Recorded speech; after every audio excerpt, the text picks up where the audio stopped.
friends, I am Arpit and I am here with today's analysis.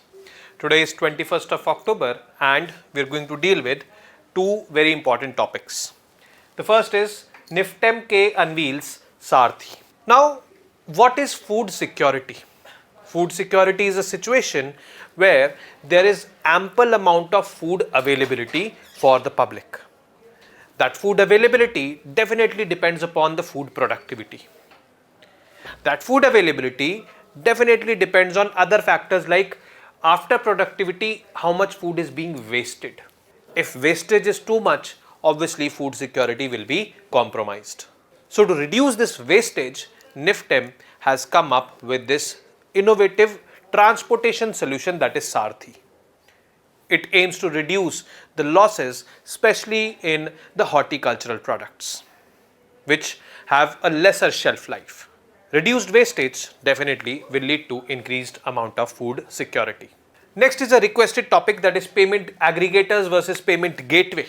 In a nutshell, payment aggregators are networks which connect the payers and the merchants' banks, and payment aggregators are processes which streamline the flow of funds from the payment givers to the payment takers. A classic example of payment aggregator is InstaMojo, or I would say HDFC's payment gateway. Whereas payment aggregators, the classic example is UPI apps like Google Pay, Phone Pay and all. So this is how the difference is. UPSC has asked also, and we will be dealing with it in detail. Today we will not be doing any MCQs. We will be focusing upon these two topics only.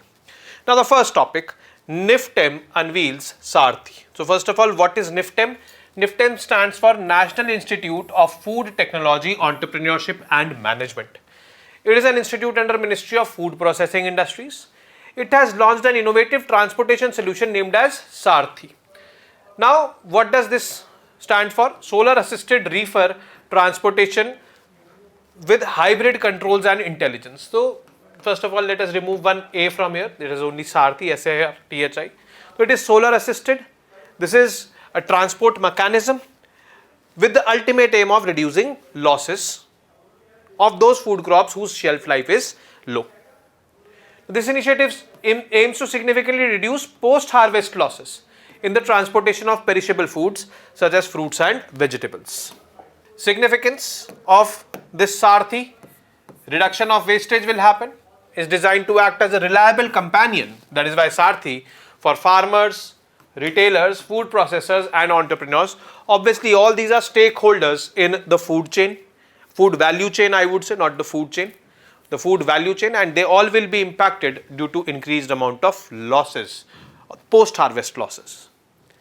Remote monitoring. The system allows for real-time quality monitoring, enabling proactive decisions to be made during transport, thus enhancing the freshness of the produce. Extended shelf life. The optimized storage conditions help extend the freshness and shelf life of perishable goods. How the storage and all is possible, we will see abhi. Okay, we are using technology, we are using more advanced levels of monitoring systems in this. Informed decision making. If spoilage is detected, transporters can make timely decisions such as rerouting produce to nearby markets, thereby reducing energy waste and minimizing carbon footprints also. So let's suppose a product had to go from place A to place B, but here the intelligent system of this SAARTHI is able to detect that bhai, the food is going to be spoiled. So a signal will be sent to the stakeholders. The stakeholders can take a decision, acha, don't take it to B, it will be completely spoiled, take it to a place called as C which is nearby and sell it over there. So this timely decision making can lead to reduction in losses, can lead to reduced carbon footprints also, because of travel distance will also reduce. So this is what this point 4 wants to highlight. Key features: dual compartment design.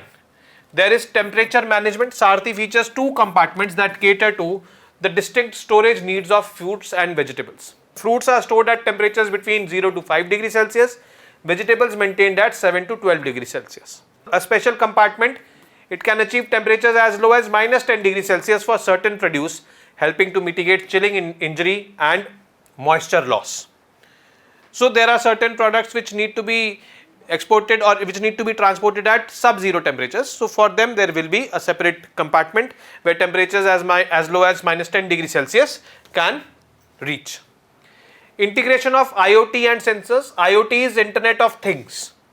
So if anything is, I would say, monitored by internet, let's suppose you have a vehicle, a car. Nowadays you can switch on your car. If your car is standing in the sun, you can switch it on by a mobile application in your phone. Switch on the AC so that by the time you reach your car is cooled. This is what Internet of Things. I used internet and I am managing my things with the usage of internet. So integration of IoT and sensors in this SAARTHI. Real-time monitoring system is it incorporates sensors that track temperature, humidity, ethylene levels, CO2 levels. Ethylene are ripeners. Mobile app connectivity. Data collected by sensors is transmitted to cloud, accessible via mobile app, allowing for real-time quality assessment and monitoring. There are sustainable features. They are solar powered air handling units.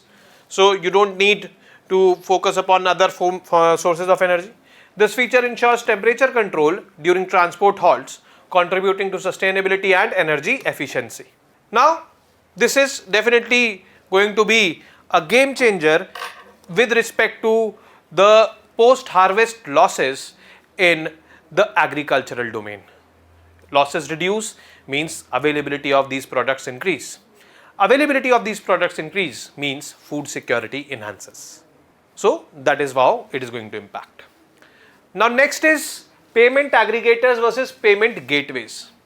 Now India is becoming a hub for the fintech domain. Fintech means finance and technology when we collab these or when we combine these two domains. More and more financial services like payments and all are being facilitated with the use of technology, and this is a classic example of that. But we need to know the difference in both these. So first, what is a payment gateway? We need to understand that. A payment gateway in India facilitates online transactions by securely authorizing and processing payments between customers and merchants.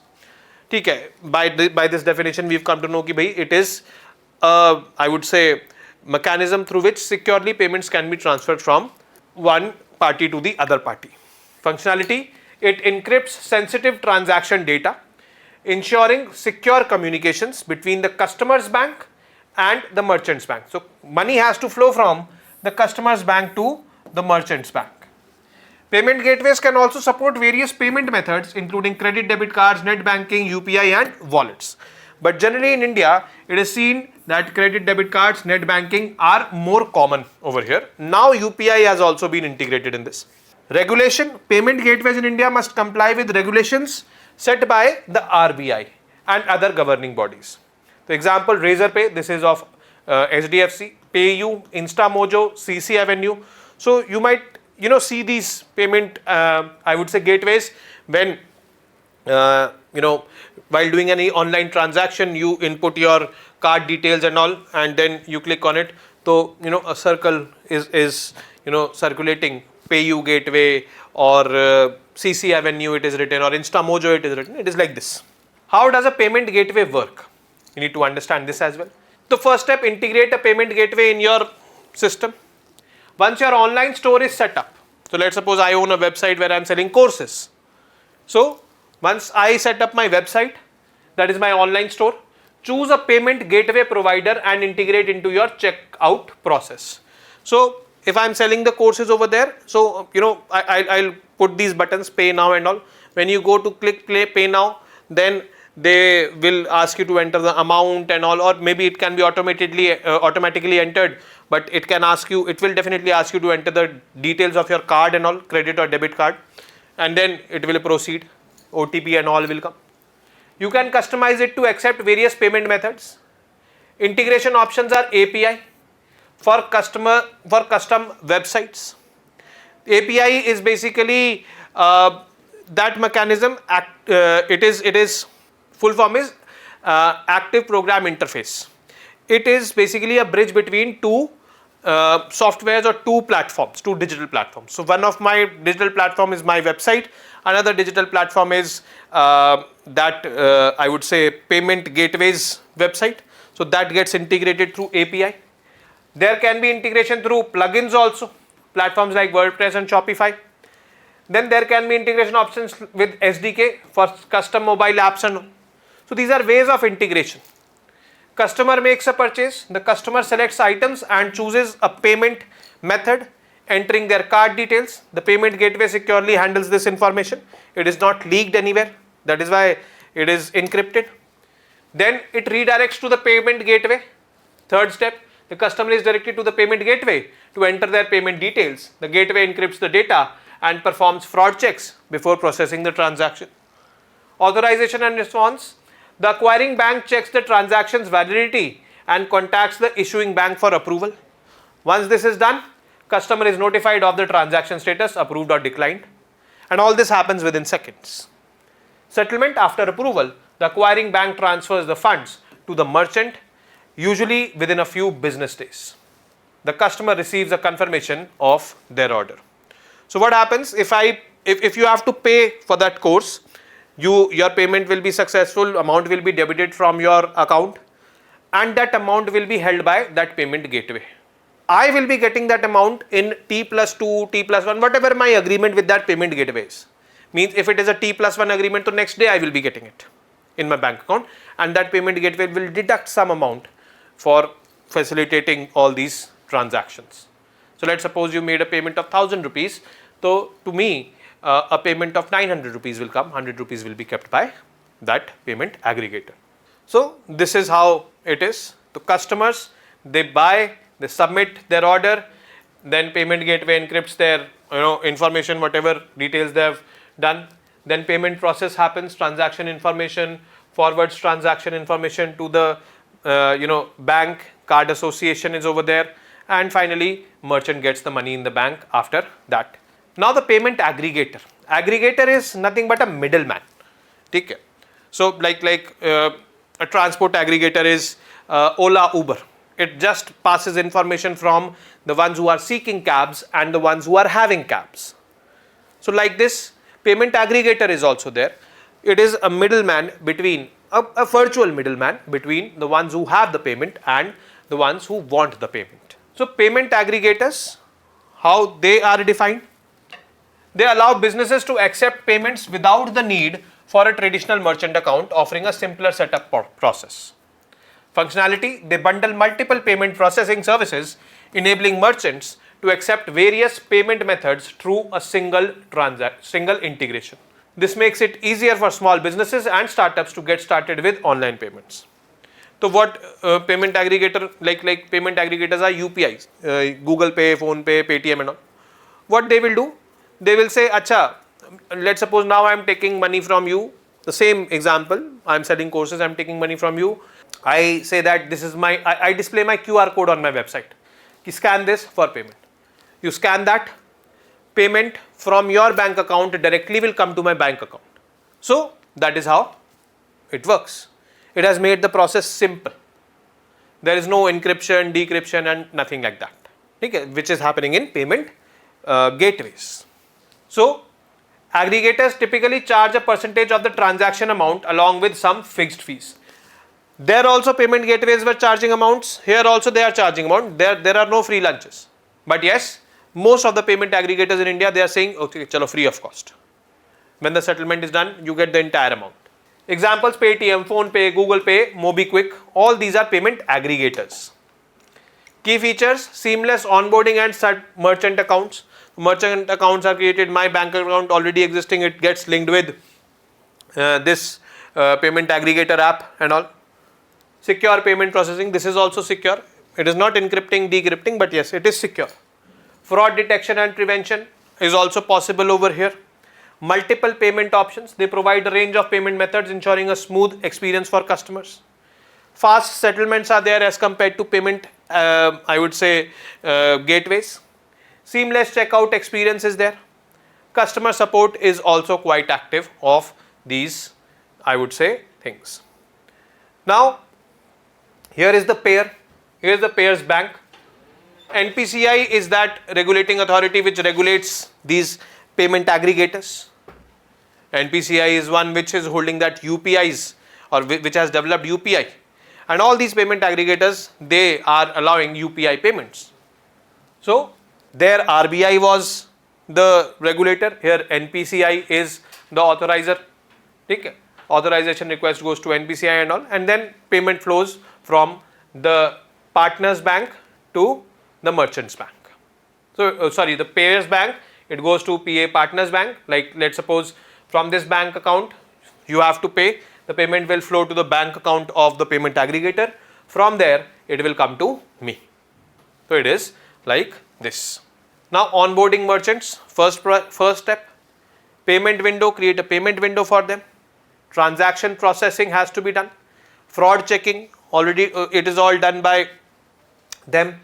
Customer bank processing, all done. The payment from your bank will go to that aggregator's bank. From their bank it will come to my bank. Customer bank processing is done. Funds request is raised. My bank will raise the fund request from the aggregator's bank. Then only the aggregator bank will issue. And settlement happens finally. So, and all these steps, they happen in seconds. But you need to know behind these things. The types of payment aggregators, bank payment aggregators operated by banks, they facilitate online payments but require more resources for setup and integration. They often come with higher costs and less flexibility for smaller businesses. So they are not too much opted by smaller businesses. Next is third party payment aggregators, non-bank aggregators that require RBI authorization. Like Google Pay is a non-bank aggregator. Google does not own a bank, but yes, a payment aggregator is there. That is a third party payment aggregator. They are typically more affordable and easier to integrate, making them suitable for small businesses, offering features like sub-merchant management and analytics. What should the businesses choose? Actually, it depends on the scale of the business. It depends on the digital literacy of the business owners also. Selecting a payment gateway or payment aggregator depends on specific requirements and preferences of your business. If you require a simple and secure solution for card-based transactions, a payment gateway might be adequate because payment aggregators are not promoting card-based transactions. Conversely, if your business requires you to enable multiple payment options, you can opt for a payment aggregator which offers various payment methods along with access to additional benefits such as robust customer support, comprehensive business insights and such like. Now, in a tabular form, what are the distinctions and all? Payment gateway, the role of payment gateway, it is a network that serves a bridge between merchant and the bank. Payment aggregator is a solution that streamlines end-to-end payment process. There is no network, no encryption, decryption done. Payment options only allow card payments, debit, credit cards. Payment aggregators offer multiple payment methods such as UPI, debit, credit cards, net banking, etc. etc. Integration. Merchant must integrate each payment method or bank separately. Here, but merchant needs to integrate with just one service provider. That is it. You don't, and that service provider, let's suppose Google Pay, it will integrate all the banks with my banks. It is like this. It is hassle-free, easy. Next, services provided. Payment gateway offers transaction processing services. Payment aggregator provides additional services such as access to comprehensive reports, customer support, etc. etc. Even it offers loans. ऐसा भी है. Example, Axis Bank, HDFC, MPGS, MasterCard payment gateways. These are called as payment aggregators. PhonePe, Stripe, Cash Free. All these are basically payment aggregators. So this is what we need to understand as a difference between payment aggregators and payment gateways. This was a requested topic, so nothing in news, but yes, I had to do this. I will be seeing you tomorrow now with more such informative news pieces. Till then, you guys very well know what to do. Keep studying, keep reading, keep writing, and most importantly, keep revising. Namaste, Jai Hind.